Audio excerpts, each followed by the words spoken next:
Good afternoon and welcome to yet another edition of My Currency Transfer TV. So, buying a place in the sun is a dream for many.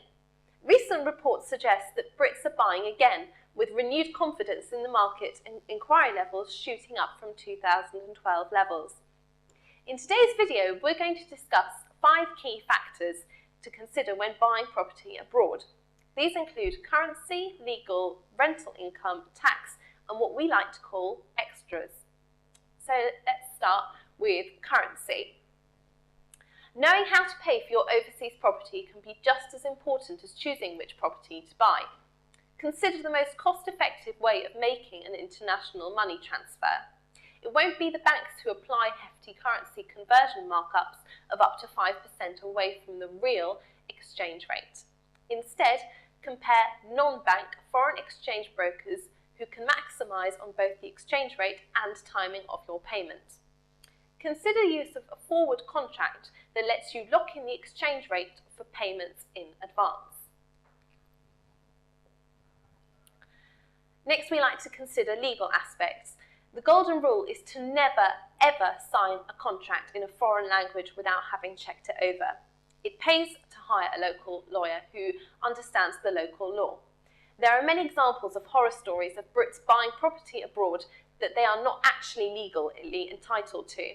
Check things like due completion date, legal rights, deposits and refunds. Off-plan properties and those in certain restricted areas to foreign ownership need very careful due diligence. So next we've got rental income.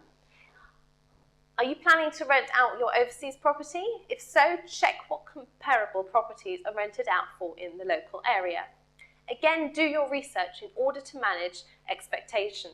Work out the local tax laws in terms of how much you will be taxed on your foreign exchange property and any related capital allowances that you may be able to take advantage of.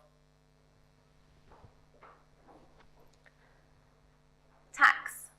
Perhaps you're retiring to your dream second home. Check out any inheritance and capital gains tax of the property you are buying. Laws vary in different countries. For example, in France, your children by default inherit rights to your house. In this scenario, if you choose it differently, you may need to allocate a second will.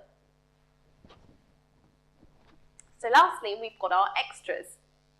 Consider other financial implications of the destination of your property abroad.